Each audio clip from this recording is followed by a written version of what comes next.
Posso? Vê só, gente. Pra gente falar do Outubro Rosa, que é o mês de combate aí ao câncer de mama, galera. Eu brinco, eu tiro onda, é claro. Pode deixar a bola no chão mesmo, brincar, tava te zoando, pô. Sabe por que eu tô dizendo isso? Porque lá na frente vai que esse cara tá jogando, aí marca lá, tá jogando pela seleção da Argentina. Aí ele vai falar lá no domingo espetacular deles, e vai dizer, não, teve um professor que não me deixou jogar bola na sala. Então jogue bola na sala, pelo amor de Deus, tá?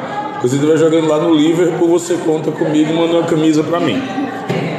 Mas bora lá, bora falar o que interessa. Câncer de mama no Brasil. Pra gente falar do câncer de mama no Brasil, galera, a gente vai ter que falar muitas vezes do que é um câncer, né? Lá na biologia, com o professor Anderson e ciências para vocês, o câncer é um aumento degenerado de células e ele pode acontecer fruto de alguns fatores, que são fatores externos e fatores internos. O ambiente pode provocar o câncer em si, ele pode ser propício ao câncer, mas o ambiente não é a maior parte causadora. Além do mais, a gente tem que observar também que eu vou falar aqui a respeito da mama, né? Do seio em si, na história. Vocês vão vendo aí na tela o que é que o seio, como é que o seio vai se construindo, até como alternativa erótica mesmo. A gente aprendeu a ver o seio muito mais como algo erótico e esquece de ver o seio como algo divino ligado à sociedade. Passei, ó. Isso aqui é a anatomia da mama, galera. Percebam que a mama é uma glândula presente em homens e mulheres. Só que aí a gente vai ver o seguinte: sendo uma glândula presente em homens e mulheres, essa glândula vai ser mais estimulada nas mulheres, claro, pelo processo de amamentação. Homem pode ter câncer nessa glândula? Sim, homem pode ter câncer de mama. Mas, ô Shelton, como assim? É porque a gente associa que mama é uma coisa somente feminina. Não. A glândula mamária está presente tanto em homens quanto mulheres, porém a glândula mamária, através dessas bolsas e dessa área aqui, ó, do lobo, do ducto, da auréola, do mamilo, isso é muito mais feminino. Por quê? É aqui que vai ter os hormônios, a prolactina e a ocitocina, que vão gerar leite, tá? Então toma cuidado com isso. Mas quais são os principais tipos, né? É o carcinoma ductal e o carcinoma lobular. São os dois tipos de câncer que mais aparecem. Olha aqui, gente, os seios na arte. Olha como o seio foi se desenvolvendo na arte ao longo do tempo. Essa imagem que vocês estão vendo aí na tela é a Liberdade Guiando o Povo, do pintor francês Delacroix. E ele mostra, claro, a liberdade dele com os seios à mostra. Parece erótico? Não.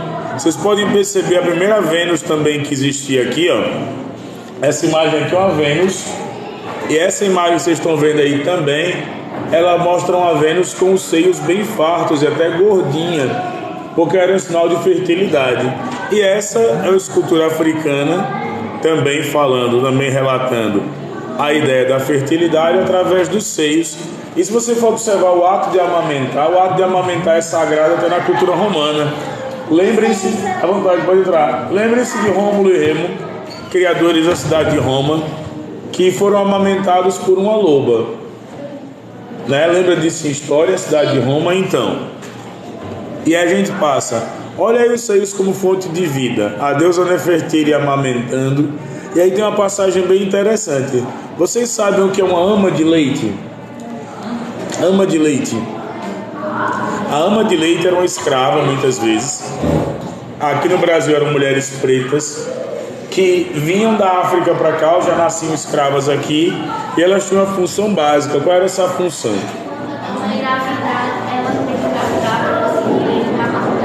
Exato, e além disso, elas, além de amamentarem as crianças brancas, né, as crianças bem-nascidas europeias, elas tinham a função de imediato ali de trazer essa galera e amamentar, cuidar, só que não tinha muita humanidade no fato. E aí você vê, essa aqui é a deusa Nefertiti amamentando também. E era engraçado que o ato das amas de leite, das mulheres que amamentavam, ela surge praticamente lá com os faraós. Você já tinha escravas, inclusive escravas hebreias, que amamentaram muita molecada egípcia por aí. Então percebam, e o pior, viu? O que eu vou falar aqui é muito pesado, mas eu quero que vocês entendam.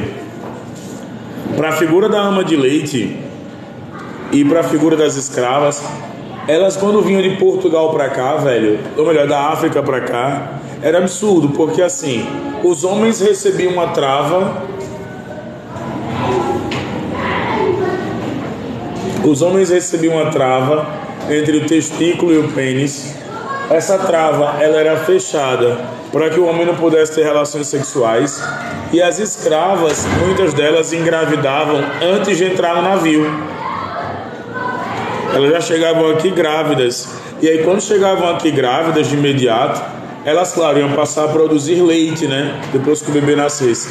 A criança, a filha da escrava mesmo, mamava 6 meses. O resto do leite, do bom leite, era para as crianças portuguesas, para as crianças brancas.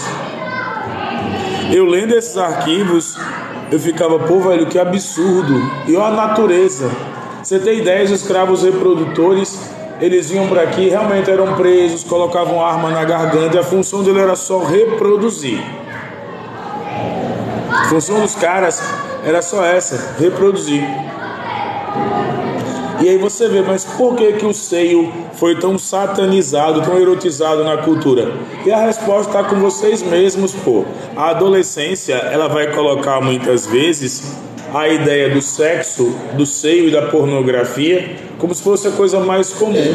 Você vai, inclusive, a rede que eu estou transmitindo a aula aqui agora, você vai e já começa a ver que a menina vai mostrar uma parte do seio ou do decote, que a atriz mostrou o decote, que a atriz mostrou o bumbum, que a atriz mostrou o corpo lá seminu. A gente tem muita carga de sexualidade. Esquece que o ato de amamentar, por exemplo, é um ato sagrado, que quando a mulher perde o seio, por exemplo, ela é mutilada. Ela perdeu uma parte da sua feminilidade. Eu vou usar o exemplo da minha sogra, tá? Minha sogra, ela passou pelo câncer de mama e ela foi mastectomizada, que é isso? Ela teve que retirar uma mama. E aí a minha cunhada foi muito rápida, foi safa assim. Ela fez, mãe, você precisa tirar a segunda mama. Uma mulher recebeu a notícia da própria filha que era recomendável que ela tirasse a segunda mama, é algo assustador, né? Mas é porque poderia haver a reincidência, o câncer poderia voltar, né? E aí o câncer voltando seria um quadro absurdo. Então eu vou dar um outro exemplo de quem já tirou as mamas e a galera não deu a mínima. A atriz Angelina Jolie. Ela já é uma pessoa mastectomizada, ela já tirou as mamas, porque ela estava gravando, se eu não me engano, era Tomb Raider. E a personagem Lara Croft, ela estava com a roupa bem justa. E aí perceberam que tinha um certo... Ela foi fazer o exame, ela fez, tem um tumorzinho aqui. Não contou a história. Foi lá e mastectomizou, retirou as 2 mamas. Só que o médico faz uma série de perguntas, tá? Você ainda pretende ter filhos e tudo mais, porque reproduz-se, coloca-se uma prótese de silicone. Só que aí vem um grande problema que nós, do direito, conseguimos ajudar a galera. Sabia que é lei a mulher que foi mastectomizada, ela tem por direito, é legal isso, que ela tenha a sua mama reconstruída? Sabiam disso? A mulher que passou por um processo de perda da mama, ela tem por direito ter a sua mama reconstruída. Só que por que não acontece isso, galera? Primeiro porque tem uma cadeia de desinformação muito grande, tá? Médicos, enfermeiros, assistentes sociais desestimulam as mulheres a procurar seus direitos, entre eles a ideia da reconstrução da mama. É um processo caro, mas que é responsabilidade do Sistema Único de Saúde em caso de mulheres que passaram por essa cirurgia. A minha sogra falando...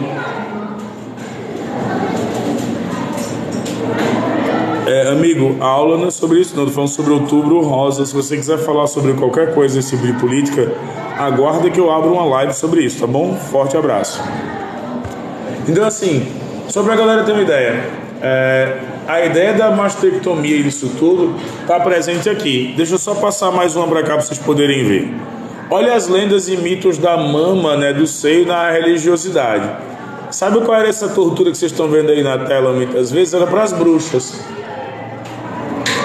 As bruxas tinham ferros presos ao seio, grampos presos aos seios, e era muito comum também de serem queimadas vivas, eles cortarem os seios. Qual era a ideia de você cortar o seio da bruxa ali? Eles acreditavam que ela poderia se reconstruir, ou poderia amamentar e formar uma nova bruxa. A igreja sempre teve muito disso. Então, cortar os seios, cortar o cabelo, retalhar o corpo, queimar o corpo, significava que essa, abre aspas, bruxa, fecha aspas, não voltaria. Só que eu estou falando de violência contra a mulher desde a era medieval, galera. Vocês estão conseguindo perceber a dinamicidade disso, a profundidade da coisa? Estou falando de uma mulher na Idade Média que, por professar uma fé que não era fé católica, ou por praticar a ciência, ela era acusada de bruxaria. Então eles cortariam, mutilariam os seios, tocariam fogo. E aí essa imagem que vocês estão vendo aí muitas vezes, ela está recebendo grampos nos seios. A ideia é machucar mesmo, impingir dor a essa pessoa. Aí depois você percebe também que a ideia do seio sendo colocada dessa forma era fazer com que a pessoa pudesse sentir mais desconforto possível. Isso foi se perdendo conforme a Idade Média foi avançando. Ou melhor, foi aumentando. Conforme a Idade Média foi avançando, isso foi aumentando. Quando acabou a Idade Média, chamada Noite dos Mil Anos ou Idade das Trevas, essas práticas foram reduzindo. Galera, e os seios na emancipação feminina, E os seios na questão política? O que eu vou falar agora vai desagradar a galera que está aqui no chat, mas eu preciso falar disso. Vê só, eu não consigo entender enquanto professor, por que a gente discute tudo baseado na ideia de que eu vou lá mostrar o seio, vai resolver, ou eu vou mostrar alguma parte do meu corpo, vai resolver. Tem grupos, como vocês podem ver aí na imagem, de ativistas. Que vão às ruas mostrar os seios para reivindicar, para conseguir alguma coisa. Correto? Correto. Mas esse grupo que vai nas ruas reivindicar para mostrar o seio, basicamente, esse grupo não tem a legitimidade de mostrar o seio por mostrar o seio. Claro, numa sociedade livre as pessoas fazem o que bem querem e respondem pelos excessos que fizerem.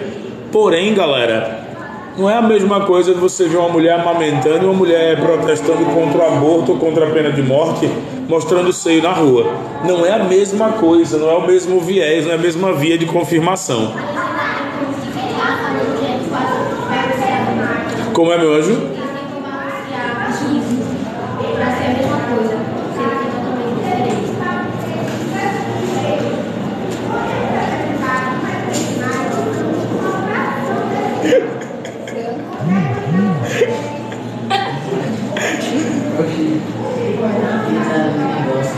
Aí o cara coloca aqui: caralho, mano, tu é professor mesmo, que doideira. Olha a minha turma aqui, o pau no aro.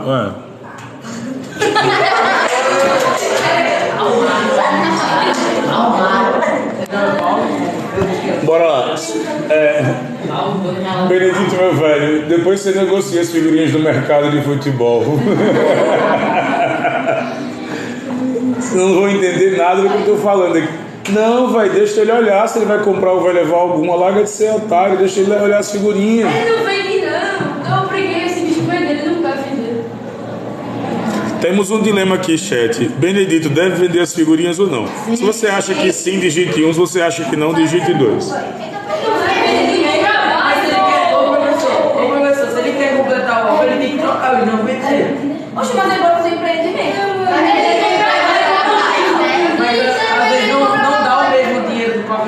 Deixa eu sair da aula um pouquinho, prometo que eu volto.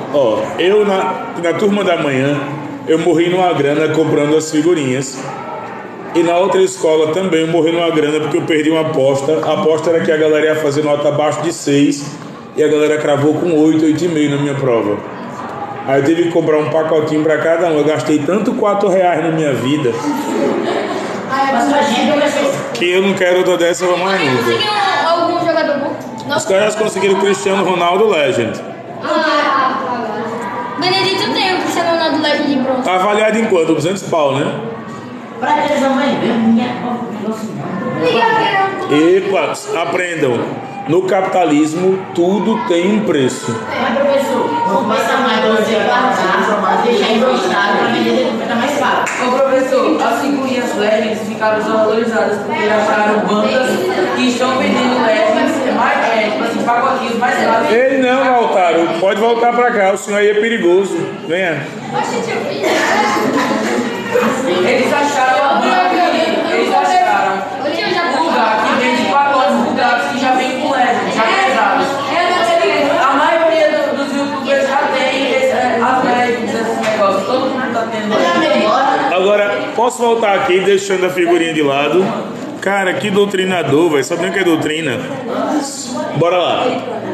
Posso voltar aqui? Posso? Vamos lá, voltei. Vê só. Sabe o que eu mostrei, galera? Só para explicar o seguinte. Cuidado quando vocês forem fazer o julgamento acerca de uma mulher que está lá na rua mostrando os seios no meio do protesto. A sua opinião pessoal é muito diferente da sua observação filosófica. O que é a sua opinião pessoal? Não acho legal pra caramba. O que é a opinião filosófica? Eu vou usar o método socrático. Por que essa pessoa está fazendo isso? Qual o intento dela? Ela vai lograr êxito em que fazendo isso? Se ligou? Exato. Passei. Essa figura que vocês estão vendo aqui é do Fêmea. Ó. Galera, olha o câncer de mama na antiguidade. A imagem assusta, né? Essa imagem assusta porque assim, essa imagem é de um seio já destruído. Essa pessoa estava viva. Só que aí chegou no estado chamado de metástase. E aí a ferida em si já não tinha mais nem como recompor. Só que as técnicas antigamente eram muito assustadoras. Se liga. Sabe como é que fazia amputação na Idade Média? Não, hoje bem diferente, meu velho. Amputação na Idade Média. Pegava o machado, colocava o machado para ele ficar rubro, vermelho, de tanto calor que ele ia receber na lâmina. Davam a cocaína, que a galera usa hoje como droga, né? Pra ficar feliz, o secão durão da porra. Davam cocaína. Aí o que a cara fazia? Começava a cirurgia do cara, ou melhor, a amputação estava marcada para o outro dia, 9 da manhã. E tinha que acontecer numa floresta. Vou explicar o porquê. O maluco tá com o braço podre, detonado. O que é que você vai fazer? Ô meu filho, toma essa garrafinha de uísque aqui. Aí o cara, plau pra dentro. Toma mais um pouquinho, plau pra dentro. Toma mais um pouquinho, plau pra dentro. Cheira esse negócio aqui que vai aliviar a sua dor. O cara, plau, um tirão na cocaína. Outro, pá. O cara já estava anestesiado até a alma. Aí o que é que o auxiliado médico fazia? Pedia para o cara abraçar a árvore. Lembra que eu falei que tem que ter uma árvore? E o cara não ia perder o braço? O maluco abraçava a árvore. Ele botava uma espécie de garrote e o braço do cara ficava nessa posição aqui. E a ferida, o ponto tumoral, canceroso, ia ficar aqui. Lembra do machado que ficou a noite toda lá rubro para ficar bem bonitão? Você mirava com o machado pegando fogo. A ideia é, levou o braço claro, mesmo cheio de cachaça e de droga, anestesiado, o cara ia sentir, usava aquela lâmina ainda quente para cauterizar, enfaixava-se rápido, e os 7 dias depois disso era um absurdo, que o cara tinha que fazer tudo para se recuperar. Aí veio um cara que descobriu a teoria da circulação sanguínea, um Harvey, e falou que era muito mais fácil num processo cirúrgico você ou refazer os caminhos das veias, das artérias, ou você muitas vezes saber onde vai cauterizar, onde vai encerrar um término desse, para quando fosse deixar o coto. Aí disse: nossa mãe, ninguém tá falando isso não, brother, eu tô falando de Idade Média. Então assim, logo pra galera ter ideia, essa parte que a gente usa muitas vezes, essa ideia do coto, na Idade Média. Quando vocês vão aí ao dentista e usam a lidocaína, a xilocaína e essa sufixosina, elas são primas da boi velha. Boi velha é ótimo, né? Cocaína. Isso aí é horrível. O sufixo ina é para drogas anestésicas, gatinha. Eu tenho uma colega, a doutora Mércia, que foi minha aluna, hoje é odontóloga, foi minha aluna na educação básica. Ela, bicho, o que tem de criança que quando descobre que dá para extrair o dente usando só xilocaína, criança que é filho de dentista, faz bota aqui um pouquinho de xilocaína, eita, não tô sentindo nada. A própria criança puxa, tem até no YouTube vídeo. Não é recomendável, não é recomendável autoextração. O que é isso? não é recomendável que você tire o próprio dente. Por quê? Cada dente tem uma particularidade. Você pode... Eu só tirei Eu tirei também sozinho. Eu também, se eu levasse o murro, eu perderia todos. Posso continuar? Ouve aí. Cuidado, porque nenhum tipo de autoatendimento, tipo tirar os próprios dentes, colocar um osso no lugar, nenhum tipo de autoatendimento, eu volto a dizer, tá? Insisto com o maior carinho. Olha o comentário do nosso amigo Brauli34. Brauli. Olha o que ele diz. A droga não prestaria, senão se chamaria droga.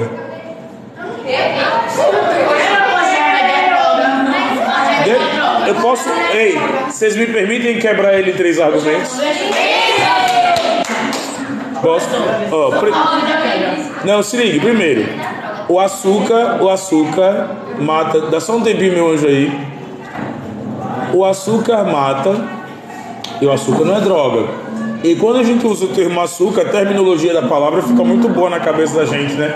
Açúcar lembra doce, lembra diversão, lembra união, lembra doce, lembra alguma coisa em volta da mesa. O açúcar lembra isso. Quando a gente lembra de churrasco, a gente também não sabe que o animal que tá ali se ferrou pra gente poder comer. Mas a gente quer o churrasquinho. Quando a gente lembra muitas vezes ali, querendo ou não, das letras de música que falam de curtir, o curtir leva a sexo e sexo inconsequente leva a gravidez ou a ISTs, né? Então assim, Brauli, eu desejo um lindo, um belo, um maravilhoso. Eu dizer um palavrão, mas tem muita criança, mas eu mando você se fuder. Então bora lá. Galera, continuando, galera. Essa imagem que tá aí na Idade Média, a mulher estava viva e o câncer simplesmente já estava comendo. O câncer está simplesmente comendo, acabando com ela de dentro para fora. E aí você vê, olha outra imagem aqui. Olha como era a cirurgia nos primeiros passos. Essa aqui, gente, ó, é um tesourão quente que cortava a mama. Esse aqui é um tesourão quente e ele cortava a mama. Esse outro aqui, ó, a mulher era ainda anestesiada, cocaína e tudo mais. Mas você tirava o tumor, o médico chegava no tumor com a mão. Todo mundo faz aqui assim, ó, faz aqui assim. Faz rapidão, isso. Por qualquer lado, meu querido. Percebam, quando você faz isso, o lado do seu corpo, esse lado de cada seu corpo, o lado que você escolheu, ele vai revelar uma certa elevação. O autoexame da mama consiste em você fazer isso. Recomendem para que a mãe, a tia mais velha, a avó, a namorada, faça isso. E aí se liga.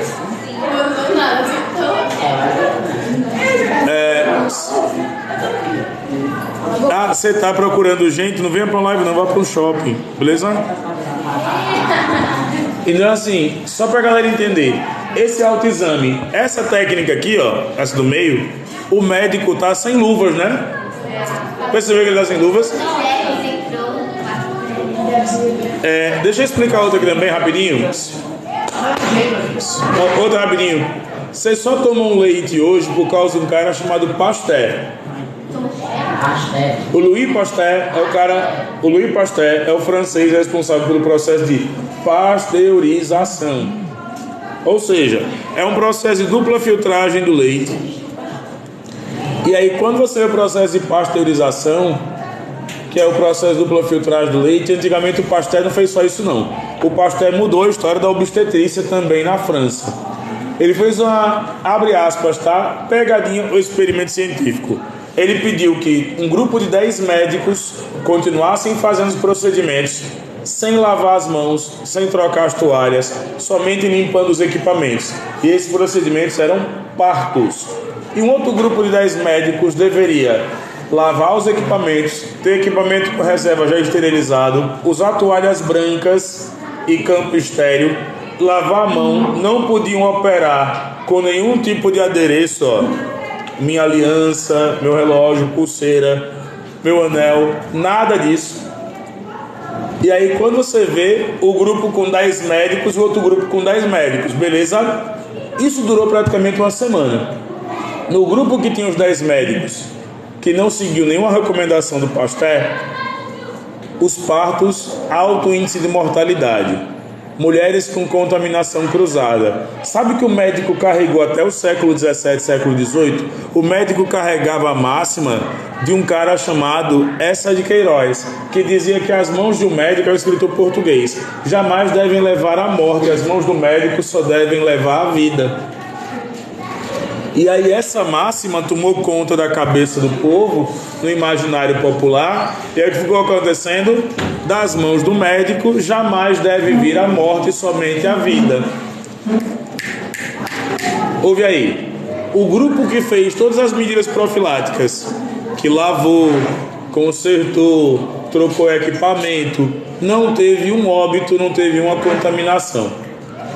Então, o que é que o Pasteur fez? Ele conseguiu encontrar técnicas de prevenção e controle para que as doenças, inclusive ele é considerado hoje para a galera da biologia, né? É o pai do processo de investigação patológica, que é o processo de causa de doenças.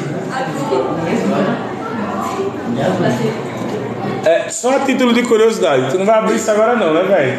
Não, porque a gente quando eu trabalho deixa na casa dela. Ah, tá. Eu vou ter errado. Aí, essa é a parte que eu continuo dando a aula, pronto. Galera, já na cirurgia moderna, percebam, aqui a gente está vendo um processo de videocirurgia. Cirurgia hoje não é mais invasiva. Por que ela não é invasiva, galera? Ela não é invasiva porque naquela época, no século XIII, a mulher tinha o peito aberto ainda viva, como a gente viu na imagem.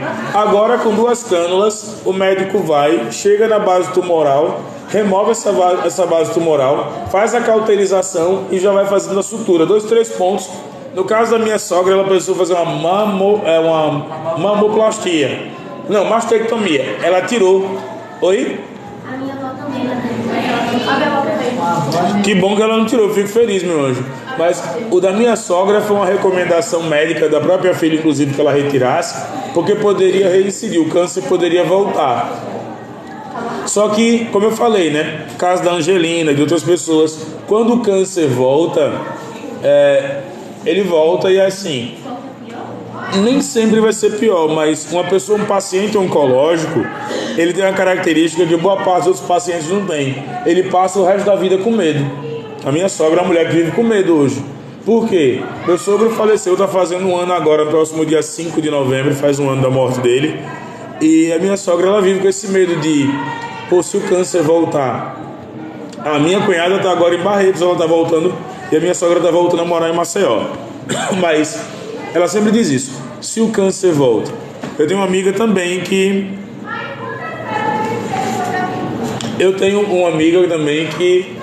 nessa discussão toda, acabou, eu volto a dizer, tendo um câncer, né? E ela tinha um comportamento totalmente diferente. Fumava 3 carteiras de cigarro por dia, se deixasse, bebia. Agora pense numa professora universitária que eu me espelhava nela. Só que assim, a vida dela, velho... Obrigado a quem mandou aí a Rosa, Donate, valeu. Ainda assim, obrigado, Josué. Gente, sigam o Josué, meus alunos também passaram a seguir, tá? Sigam o Josué. E depois eu faço questão de falar. Tem gente que é pior, eu já vi. Como assim, meu velho? Toda vez que eu vou pra casa da minha avó, pra casa da minha, tem um homem, de manhã, quando ele acorda, já é hora de dormir, ou senão até de madrugada, no outro dia, ele fica fumando na porta. O meu avô também. Ele vira a noite também assim. Mas aí, galera, olha, é massa você falar isso, Enzo, mas olha os comportamentos de risco, tá? Peraí. Olha os comportamentos de risco, tá aqui. Vê só, bebida alcoólica potencializa a probabilidade. O que é potencializar a probabilidade? Aumenta os riscos de câncer. Esses lanchinhos que a gente come aí. Eita, deixa eu só pegar aqui um comentário do nosso amigo Denis. Ele fala o seguinte, tá? Minha mãe faleceu de erro médico investigando o câncer no pâncreas. Muito triste. Cara, sinto muito por sua mãe, cara. Espero que perder um parente assim, tem família, né? Mãe é tenso. Mas meus sentimentos mesmo. Eu também, a primeira esposa do meu sogro, ela morreu por um erro médico. Foram 2 cirurgias feitas, onde cabia uma, com intervalo de 3 meses para outro. O médico fez as 2 de uma vez só. Então, foi um procedimento ultra invasivo. Então, galera, como eu estava dizendo, olha, há excesso de peso. Eu estou precisando me vigiar em relação ao meu peso, que eu cheguei no meu limite. 116 é o limite saudável para mim. Passou disso, eu já começo a me sentir mal. Hábitos alimentares, álcool, fumo potencializam. Só que aí eu vou dar uma dica com todo carinho às meninas, tá? Esqueçam que é um professor. Lembre que é um amigo de vocês. Procurem a mãe, o pai, o responsável de vocês. Consultem um médico. Não tem problema você consultar um ginecologista, um mastologista. Não tem problema você consultar muitas vezes um médico dessa área. Por quê? Por incrível que pareça, vocês evoluíram fisicamente mais rápido do que a nossa geração. Na minha geração, as meninas com 15 anos, com 16 anos, com 14 anos, elas ainda eram muito magrinhas e ainda tinham um corpo de menina. Hoje você vê uma menina de 17, ela parece uma mulher de 25. Você vê uma mulher de 15, ela parece uma mulher de 18. Pois é, e a minha esposa, por ser bióloga, ela sempre comenta: o problema disso tudo está na hiperalimentação. Vocês comem alimentos hoje com a carga hormonal maior do que a carga hormonal do que a gente comia. O frango hoje, para ir para a mesa, ele é engordado em 90 dias. O presunto hoje, para ficar mais bonito, mais rosado e tudo, recebe corantes e hormônios. Vocês têm acesso inclusive a hormônios sintéticos agora, a rapaziada que faz musculação, e sai se injetando por aí. Ou seja,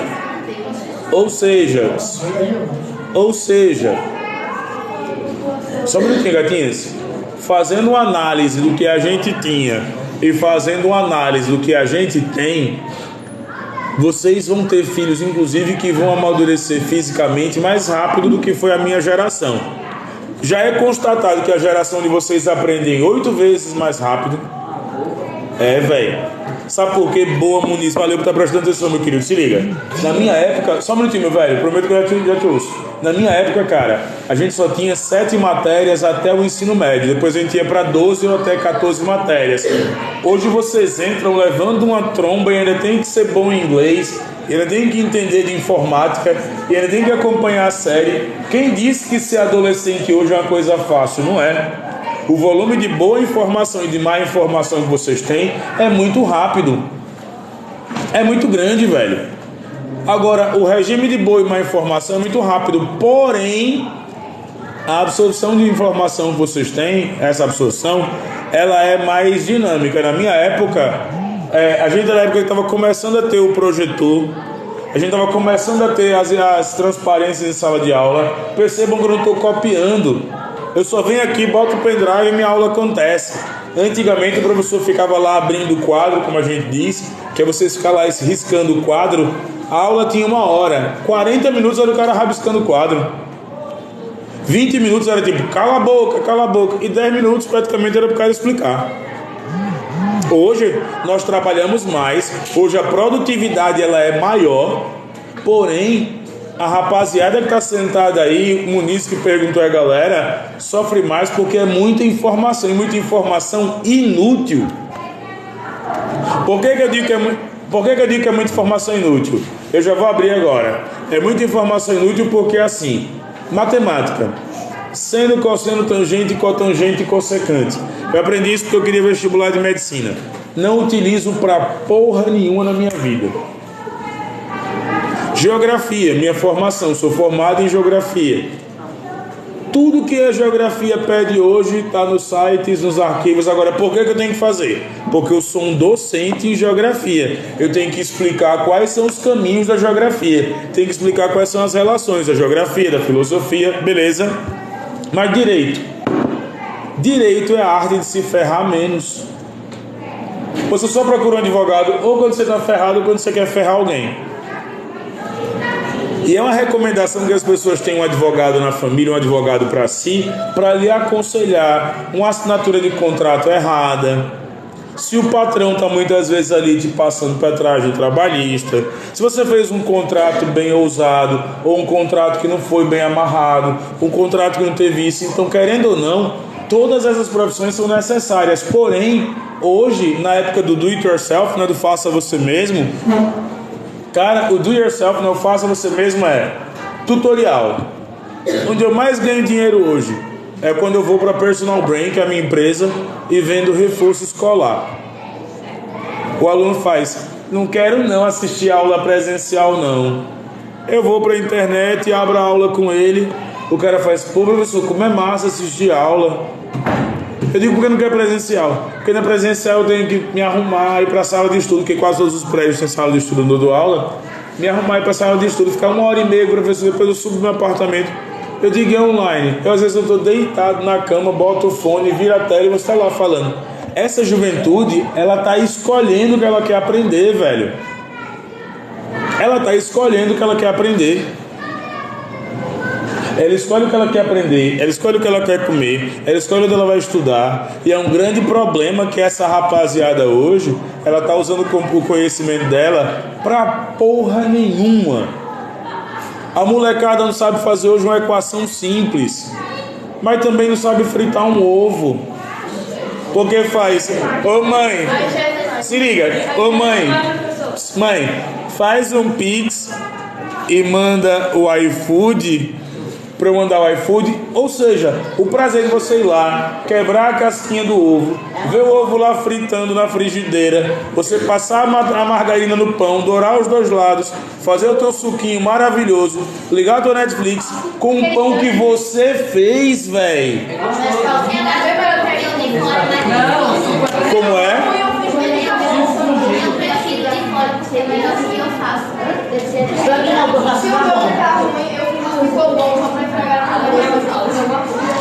Ei, vocês não entendem? Oi.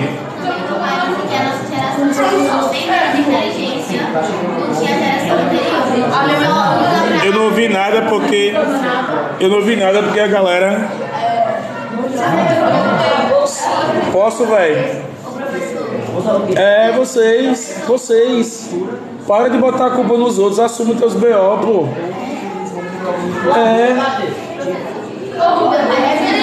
Pode ir.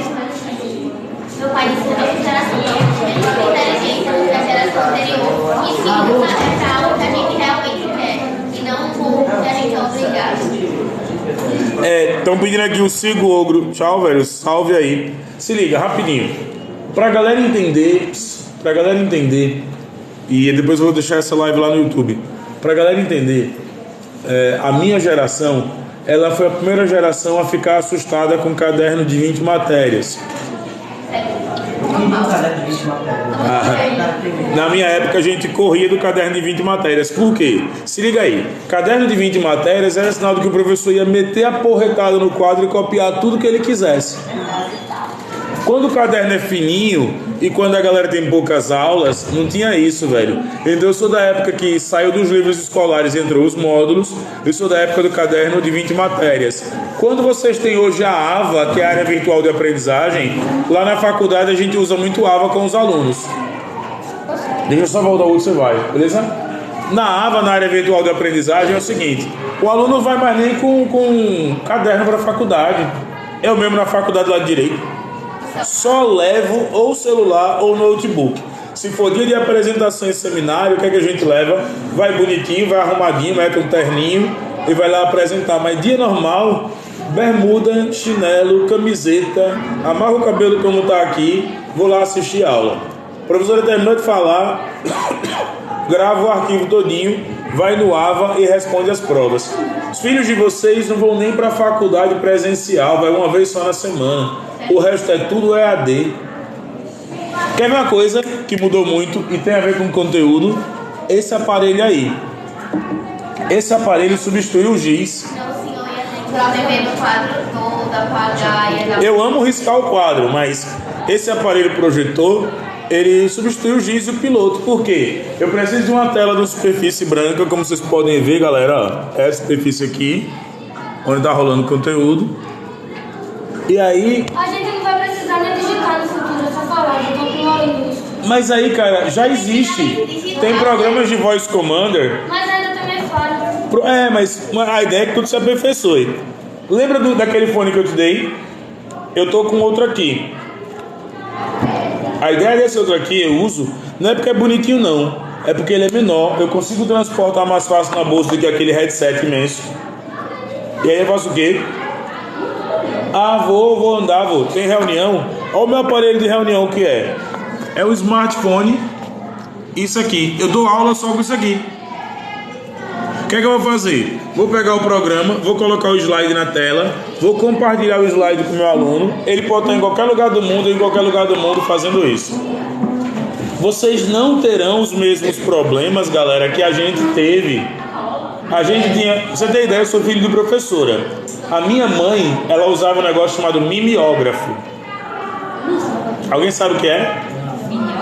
Mimeógrafo. Boa, gatinha. Mimeógrafo. O mimeógrafo, ele era assim. Você colocava o molde da prova, pegava um stencil, que era uma base com álcool, colocava num rolo, passava a prova. Tanto é que eu quero comprar um aparelho desse para ter em casa. Sabe por quê? É história da educação.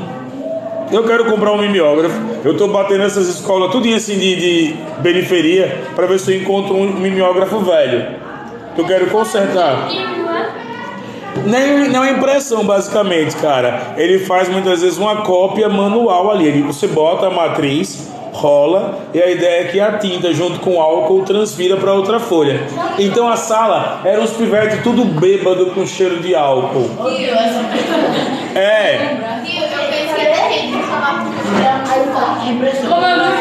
Mimeógrafo. Ó, ei, viu o que vocês fizeram? Vocês se ligaram? Eu falei mimeógrafo. A galera já correu. Quem tá aí acompanhando a live é o seguinte: eu não posso proibi-los de usar o celular quando é para finalidade de pesquisa. Se você é pai, se você é mãe, orienta como o cara vai usar o celular. Ele não pode muitas vezes usar o celular para quê? Para sair diretamente aqui, tá acessando X vídeo, não rola. Mas se ele tiver aqui no meio da discussão, ele precisar ter uma referência, o que ele vai fazer? Vai colocar lá essa referência e vai buscar. É um processo totalmente legal e é possível que isso aconteça, tá bom? Galera, só para encerrar o nosso encontro, vê só. Ações nacionais de combate do câncer de mama. Se ligaram já? Posso? Valeu. Aí depois, aqui também tá a ideia, ó. O CISMAMA, que é o Sistema Nacional, apostilas, Outubro Rosa. Galera, quem puder, incentive as empresas que vocês consomem a discutir Outubro Rosa, discutir Novembro Azul. Por quê? Quando as empresas discutem Outubro Rosa, salve Curi. Curi, deixa eu te mostrar minha turma, cara. Gente, sigam o Curi.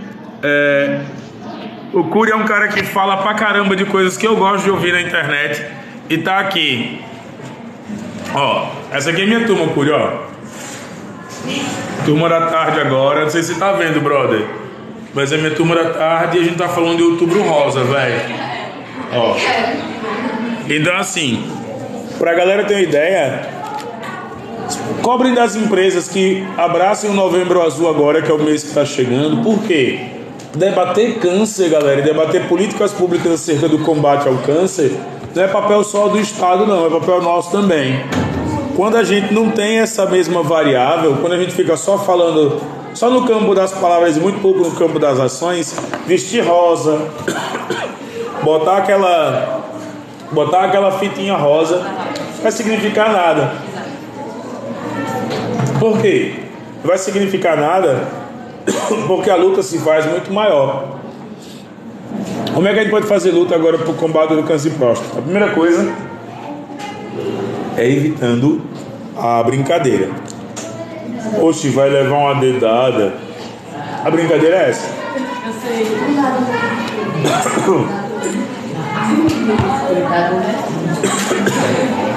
Peraí. Os caras falam, vai levar uma dedada. Aí você mostra uma foto de uma cirurgia do paciente em câncer terminal de próstata. Observem depois as pessoas chorando porque o pai, que era um homem bem rústico, bem durão, morreu porque não quis fazer exame de próstata. Sou bem sincero, não é mais direto você ir lá e vulgarmente ter o toque retal. Você pode ter outras técnicas para se discutir o câncer de próstata. Entre elas, você pode fazer exame de sangue para ver a variação hormonal, e aí você vai começar a fazer o exame de próstata. Até é o seguinte, vamos ver, galera, A população feminina vai mais ao médico do que a população masculina por uma questão habitual, de costume. Quando eu falo para os meninos que eles têm que procurar uma urologista, uma médica de Bilal, tá, rapaziada? Vai mexer lá no teu amiguinho. Então se liga aí. Nossa, vou fazer isso. Eu tenho amiga que é urologista. Sabe o que vai acontecer se você ficar alegrinho lá na hora? É trabalho dela. Simplesmente, às vezes, com um algodãozinho, com alguma coisa, vai encostar, pá, e você vai voltar ao estado normal na hora. Ela não vai dizer, nossa, que desrespeito, nem nada, não. O trabalho dela é igual ao trabalho de um odontólogo, é igual ao trabalho de um cara que vai trabalhar basicamente com o coração, com o crânio. Só que foi construída a ideia, os meus colegas mesmo, né? Poxa, vou nada em urologista mulher, por quê? Ela vai pegar no meu pinto. Aí eu, brother. E você que é um homem? Ei, mas tá ligado que o trabalho dela é passar o dia todo, não é pegando no pinto de ninguém, é fazendo com que as pessoas não morram porque tem preconceito em cuidar do próprio corpo, velho.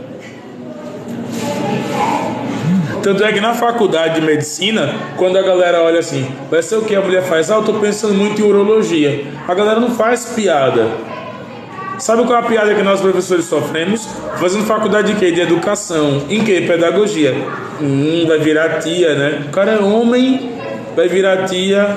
Aí você tá, velho. Quer dizer que a minha sexualidade tá condicionada ao meu trabalho? Se ligou o vacilo dos caras? Então, só para encerrar, para eu poder ficar lá com o oitavo, na próxima aula eu vou falar de histórias de poder para a galera do sexto. Falar da história do McDonald's e da história da McDonald's não, da Apple e da Coca-Cola, que é a minha conversa agora com a galera do oitavo. Vamos lá? Pessoal, obrigado aí, valeu, tchau, tchau. Bebe rapidão.